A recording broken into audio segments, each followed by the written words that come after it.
J.K. Rowling's Harry Potter and the Chamber of Secrets, Chapter 4 at Flourish and Blots. அவங்க அந்த கடையை அடைஞ்சப்போ ஆச்சரியப்படுற விதமா ஒரு பெரிய கும்பல் கதவுக்குள்ள நுழையணுங்கிற முனைப்போட அலமோதிக்கிட்டு இருந்தது. அதுக்கு காரணம் என்னன்னா, கடைக்கு மேல இருந்த ஜன்னல்ல பிரம்மாண்டமா தொங்கிக்கிட்டு இருந்த ஒரு பேனர்ல இருந்த ஒரு அறிவிப்பு தான். Gilderoy Lockhart will be signing copies of his autobiography Magical Me today 12:30 to 4:30 p.m. நம்ம நிஜமாவே அவரை சந்திக்க போறோம் அப்படின்னு ஹெர்மியோனி கீச் குரல்ல கத்திக்கிட்டு இருந்தா. கிட்டத்தட்ட அவரோட எல்லா புக்ஸையும் நம்மளோட புக் லிஸ்ட்ல எழுதிட்டாரு. அங்க இருந்த கும்பல்ல முக்கால்வாசி பேர் மிஸ்ஸஸ் வீஸ்லியோட வயசுல இருந்த விட்சஸ் தான். நொந்து நூலா போய் கடையோட கதவு கிட்ட நின்னுகிட்டு இருந்த ஒரு விசார்ட், அமைதியா இருங்க ப்ளீஸ் லேடிஸ், புடிச்சு தள்ளாதீங்க, புக்ஸ் எல்லாம் இருக்கு, கவனமா இருங்க அப்படின்னு சொல்லிக்கிட்டு இருந்தாரு. ஹாரி, ரான் அண்ட் ஹெர்மியோனி 3 பேரும் நெருக்கி அடிச்சு எப்படியோ உள்ள நுழைஞ்சிட்டாங்க. ஒரு மிக நீளமான கியூ கடையோட பின்பக்கம் வர நின்னுகிட்டு இருந்தது. அங்க கில்டராய் லாக்ஹார்ட் புக்ஸ்ல சைன் பண்ணிக்கிட்டு இருந்தாரு. 3 பேரும் ஆளுக்கு ஒரு பிரேக் வித் அ பேன்ஷி புக்கை கையில எடுத்துக்கிட்டு மற்ற வீஸ்லீஸும் மிஸ்டர் அண்ட் மிஸ்ஸஸ் கிரேஞ்சர் நின்னுக்கிட்டு இருந்த இடத்துக்கிட்ட போய் நின்னாங்க. ஓ குட், நீங்க வந்துட்டீங்களா அப்படின்னு சொன்ன மிஸ்ஸஸ் வீஸ்லிக்கு மூச்செல்லாம் திணறுச்சு. தலைமுடிய வேற அடிக்கடி சரி பண்ணிக்கிட்டே இருந்தாங்க. இன்னும் சில நிமிஷங்கள்ல நாம அவரை பார்க்க போறோம். கில்டராய் லாக்ஹார்ட் ஒரு வழியா கண்ணுக்கு தென்பட்டாரு. ஒரு பெரிய டேபிள் மேல உட்கார்ந்திருந்த அவரை சுத்தி பெரிய பெரிய படங்கள், அத்தனையிலையும் அவரோட முகம்தான். மொத்த கும்பலையும் பார்த்து அத்தனை படங்களும் வெள்ளை நிற பற்கள் தெரிய கண்ணை இமைச்சு சிரிச்சுக்கிட்டு இருந்தது. உண்மையான லாக்ஹார்ட் இதமான நீல நிற ரோப்ஸ் அணிஞ்சிருந்தாரு. அது அப்படியே அவரோட கண்களோட நிறத்தை ஒத்து இருந்தது. கூர்மையான அவரோட விசார்ட் ஹேட் அலையலையான அவரோட தலைமுடி மேல லேசான சாய்வோட அமர்ந்திருந்தது.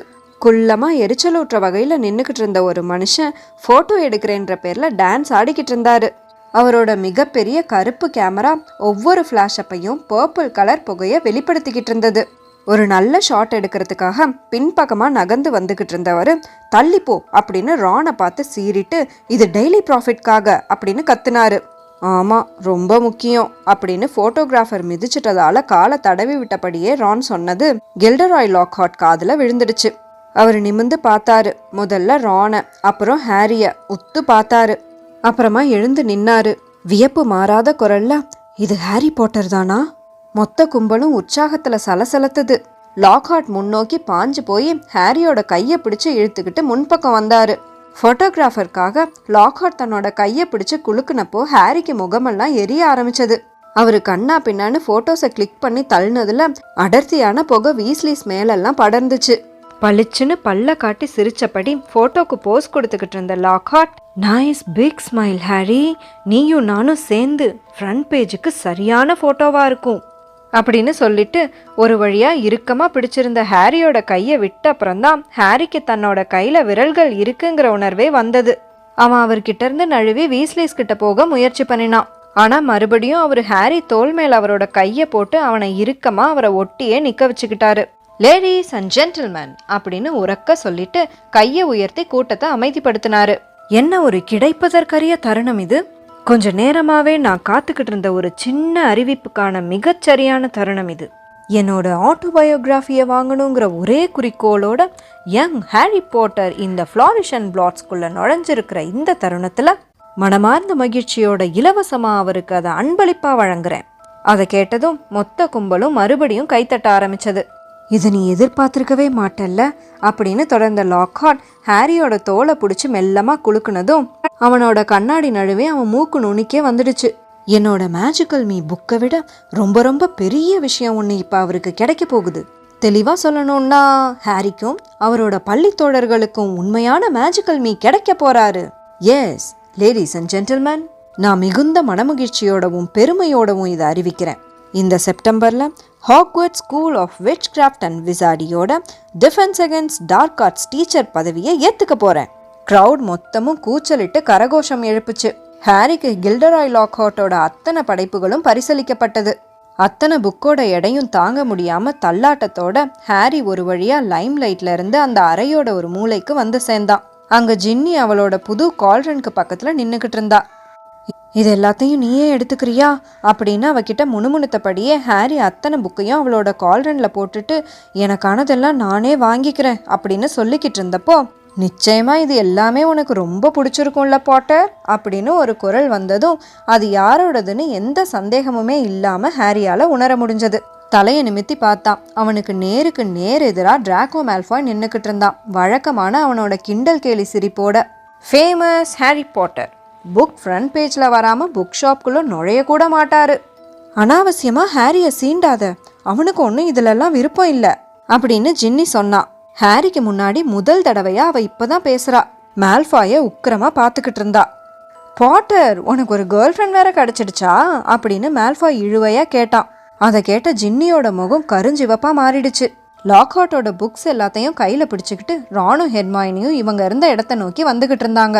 ஓ நீயா அப்படின்னு கேட்ட ரான் மிதிக்க கூடாத எதையோ தன்னோட ஷூவால மிதிச்ச உணர்வோட மேல்ஃபாய பார்த்தான்.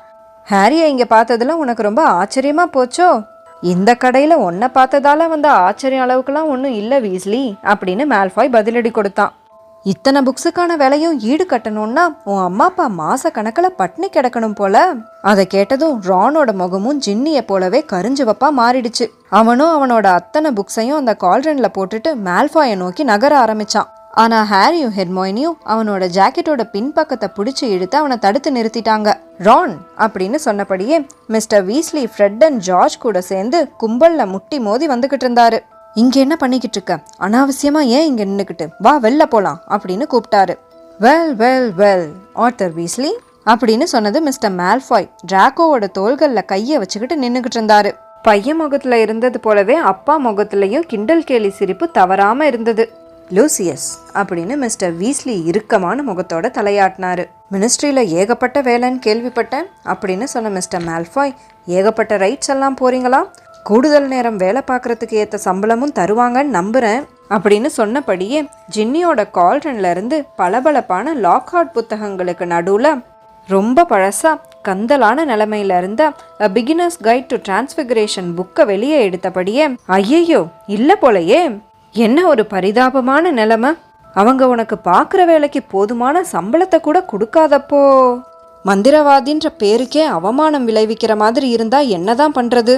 அதை கேட்ட மிஸ்டர் வீஸ்லியோட முகம் ரானை விடவும் ஜின்னியை விடவும் ரொம்ப மோசமான முறையில செவந்து போனதோட, ஒரு மந்திரவாதிக்கு எது அவமானங்கிற விஷயத்துல நம்ம 2 பேருக்கும் கருத்து வேறுபாடு இருக்கும் போல மேல்ஃபாய் அப்படின்னு சொன்னாரு. நிச்சயமா அப்படின்னு சொன்ன மிஸ்டர் மேல்ஃபாயோட வெளுத்த கண்கள் பயந்து போய் நின்றுக்கிட்டு இருந்த மிஸ்டர் அண்ட் மிஸ்ஸஸ் கிரேஞ்சர் பக்கம் திரும்பினது. நீ பிடிக்கிற சகவாசம்லாம் வீஸ்லி, நான் என்ன நினைக்கிறேன்னா உன் குடும்பம் இதுக்கு மேல தரம் தாழ்ந்து போகவே முடியாது. ஜின்னியோட கால்ரன் பறந்து போய் பயங்கர சத்தத்தோட டொம்முன்னு அடிச்சு மோதினது. மிஸ்டர் வீஸ்லி அதை மிஸ்டர் மேல்ஃபாய் மேல வீசி எரிஞ்சதும் அது அவர் மேல மோதி அவரை பின்பக்கமா சாய்ச்சதுல அவர் ஒரு புக் ஷெல்ஃப் மேல விழுந்ததும் ஏகப்பட்ட கனமான ஸ்பெல் புக்ஸ் எல்லாம் அங்க நின்றுட்டு இருந்தவங்க தலைமையிலேயே படா திடீர்னு விழுந்தது. விடாதீங்கப்பா, பிடிங்கப்பா அவரை அப்படின்னு ஃப்ரெட் அண்ட் ஜார்ஜ் வேற பின்னாடி நின்று கத்திக்கிட்டு இருந்தானுங்க. மிஸ்ஸஸ் வீஸ்லி க்ரீச் குரல்ல வேணாம் ஆர்தர், நோ அப்படின்னு சீறினாங்க. மொத்த கும்பலும் தடுமாறி பின்பக்கம் சாஞ்சதுல ஏகப்பட்ட ஷெல்ஃப்ஸ் கீழே விழுந்தது. ஜென்டில்மேன் ப்ளீஸ் ப்ளீஸ் அப்படின்னு அங்க நின்று அசிஸ்டன்ட் கத்திக்கிட்டு இருந்தாரு. அதை விட சத்தமான ஒரு குரல், விடுங்க 2 பேரும் தள்ளி போங்க அப்படின்னு கேட்டது. கடல் மாதிரி செதறி கடந்த புக்ஸுக்கு நடுவுல எப்படியோ நீந்தி சமாளிச்சு ஹாக்ரிட் வந்து சேர்ந்த மறு நிமிஷமே மிஸ்டர் வீஸ்லியையும் மிஸ்டர் மேல்ஃபாயையும் விலக்கி விட்டாரு. மிஸ்டர் வீஸ்லிக்கு உதடி கிழிஞ்சு போயிருந்தது. என்சைக்ளோபீடியா ஆஃப் டோட்ஸ்டூல்ஸ் புக்காலேயே மிஸ்டர் மேல்ஃபாயோட கண்ணுல அடி. அவரோட கையில இன்னமும் ஜின்னியோட பழைய டிரான்ஸ்பிகரேஷன் புக் இருந்தது. அது அவளோட கைகளில் திணிச்சு அவரோட கண்கள் ரொம்ப மூர்க்கமா பிரகாசிச்சது. ஹேய் பொண்ணே, உன் புக்கை பிடி, இதுதான் உன் அப்பா உனக்கு கொடுக்கக்கூடிய சிறந்தது அப்படின்னு சொல்லிட்டு ஹாக்ரிடோட பிடியிலிருந்து தன்னை விடுவிச்சுக்கிட்டு சைகையிலேயே டிராக்கோவை கூப்பிட்டுக்கிட்டு கடையை விட்டு கிளம்பினாரு. நீங்க அவரை கண்டுக்காம விட்டுருக்கணும் ஆர்தர் அப்படின்னு சொன்ன ஹாக்ரிட் மிஸ்டர் வீஸ்லி அவரோட ரோப்ஸை சரி பண்ணிக்கிறதுக்காக அவரை கிட்டத்தட்ட தூக்கிட்டாரு. அவங்க குடும்பமே எவ்வளோ மோசமானதுன்னு எல்லாருக்குமே தெரியும். எந்த மேல்ஃபாயுமே கண்டுக்க கூடாது. எல்லாம் வழி வழியா அவங்க ரத்தத்திலேயே ஊறி போயிருக்கு. சரி வாங்க, முதல்ல இங்கேருந்து கிளம்புவோம். கடையோட அசிஸ்டன்ட் அவங்கள போக விடாம தடுத்து நிறுத்தலான்னு பார்த்தாரு. ஆனா அவர் ஹாக்ரிடோட இடுப்பு உயரத்துல தான் நின்றுக்கிட்டு இருக்கோங்கிறத யோசிச்சு அமைதியா விலகிட்டாரு. தெருவில் வேகமா நடக்க ஆரம்பிச்சாங்க. கிரேஞ்சர்ஸ் நடுங்கினபடியே வந்தாங்க. உங்க பிள்ளைங்களுக்கு நல்ல எடுத்துக்காட்டா விளங்கிட்டீங்க. பொது இடத்துல சண்டை போட்டுக்கிட்டு கில்டராய் லாக்ஹார்ட் நம்மளை பத்தி என்ன நினைச்சிருப்பாரு? அவருக்கு ரொம்ப சந்தோஷம் அப்படின்னா ஃப்ரெட். நாம கிளம்புனப்ப அவர் என்ன பேசிக்கிட்டு இருந்தாருன்னு உங்களுக்கு கேட்கலையா? டெய்லி ப்ராஃபிட்ல இருந்து வந்த அந்த ஆள்கிட்ட இந்த சண்டையை பத்தியும் நம்ம ரிப்போர்ட்ல எழுதிக்கலாமான்னு கேட்டாரு. எல்லாம் பப்ளிசிட்டி தானேன்னு சொல்லிக்கிட்டு இருந்தாரு. ஆனால் லீக்கி கால்ட்ரன்ல இருந்த ஃபயர் சைடுக்கு திரும்புகிற வர அத்தனை பேரும் அமைதியாக வந்து சேர்ந்தாங்க. அங்கே இருந்து ஹாரியும் வீஸ்லிஸும் அவங்க ஷாப்பிங் பண்ண அத்தனை பொருள்களும் ஃப்ளூ பவுடர் உதவியோட பர்ரோவுக்கு திரும்ப போகுது. கிரேஞ்சர்ஸ்க்கு குட் பை சொல்லிட்டாங்க.